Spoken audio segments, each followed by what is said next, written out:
Hello and welcome to a calm evening in my living room. So today we're going to give you some really practical, really quick tips on how to read a book analytically. And How to Read a Book is actually a brilliant book by Mortimer J. Adler, which I'll link you to in the description down below. And this is actually going to be a companion video for my Medium article on how to read a book, how to get the most out of a book. So without further ado, let's get straight into it. Tip number one is that once you've purchased a book, once you have sort of got your hands on a good read, you want to make this book your own. So in a sense, if you've purchased this book is completely yours, and I don't care what other people say, and people tend to freak out a lot when they see me marking all over my book here. So this is actually a book called Melbourne. It's actually a seminar by the philosopher Alain Badiou. So this is a really great read for me so far, and my book is currently destroyed. I've basically demolished this book with plastic flags and notes all over these pages. For those of you who are kind of like a little bit hesitant on, putting markings in the margins of your book, I want you to think of this entire marking process as sort of an exchange with the author.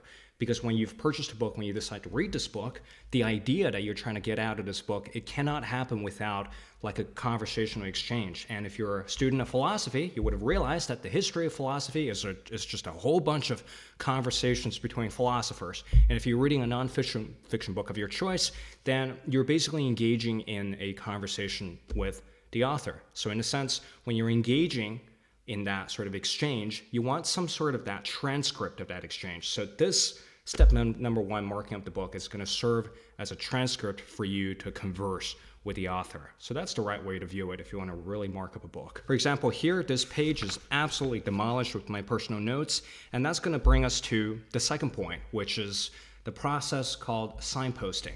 So signposting is, in a sense, why I have so many crazy plastic flags sticking out of these books, and that's not the only one. So for the research for my previous video, Foucault's second volume of The History of Sexuality is also tabbed out of its mind. You don't just want to tab every single little thing. So hear me out. If a nonfiction book is structured in a very logical sequence, if it's structured in a way that's logical, then the author is trying to present to you arguments in the form of propositions. So propositions tend to fall under arguments, and your job as a reader is to pick out these propositions, to pick out what the chapter is arguing or what the chapter is trying to get at. And the first step to do this is to do a broad inspectional reading of the chapter. So once you have got your hands on a chapter, you want to go through the chapter really quickly and look out for the structure of the chapter. So where are the paragraph breaks? Are there lists? Are there bold headings? Are there subparagraphs? And you want to get a general sense of this entire structure of the chapter before you dive in and find propositions and arguments. Once you've done a really broad signposting, so to speak, once you've done a broad inspectional reading,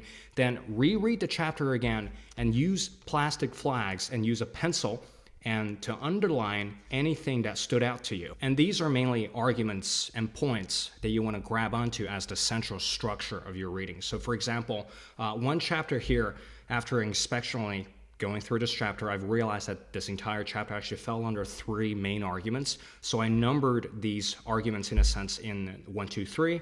So these are going to serve as my anchor to sort of read the text, to sort of understand what a chapter is all about. And then once you've signposted that, once you've tabbed these signposts, once you've anchored yourself to these very central points of your reading, because what's going to happen is that the chapter could be filled with a lot of fillers.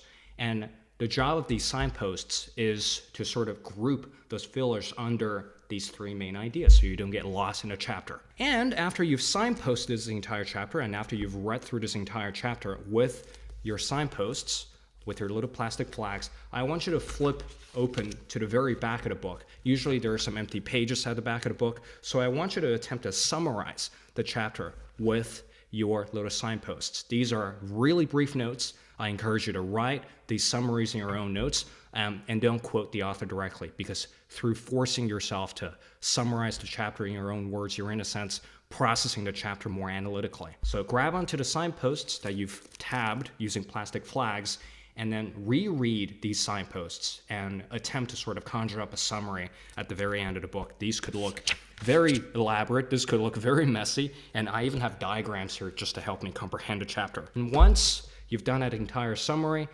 there's a pretty good chance that you've understood the chapter very, very lucidly. Now, the arguments in the chapter are going to stand out to you more prominently. And that's how you know you've basically digested a chapter really competently. And after you've done your summary, one last step, which is called the step of archiving. You need a system, because you're not going to carry this around with you all the time. It gets pretty cumbersome. It gets pretty annoying to have like 5 or 6 books in your bag, because my bag is currently falling apart because I carry around so many books. You want a little system for you. Analog or on your computer, I personally use Notion and my personal notebooks to keep track of all these summary notes and signposts for my readings. So you can devise your own system and make sure it's practical. Make sure you don't run out of energy doing it. Make sure it's not a big time investment. It should be something that's quickly jotted down in sort of like a system that you can trust, so you can refer back to it all the time. Actually, for a lot of the research that I do for my longer form video essays, this is the process that I use. So I can harvest quotes and then citations and then page numbers from this archive that I have on Notion and the archiving system for my personal notebooks. So this is all around a very good system for you to use. Keep in mind that this is kind of like a companion video to the Medium post on how to get the most out of a book, and expect more of these little videos to pop up to give you very quick, practical tips recorded in my living room on reading, because outside of YouTube, I'm actually heading to postgrad next year, so the academic pressure, it is on. So to survive that sort of pressure, I need to gear myself up with all these reading skills, so it wouldn't hurt for me to share some of this with you guys in the future. Heading RC Waldun here, a really short one today. Hope you guys have enjoyed it, and I will see you in the next video. Goodbye and good night.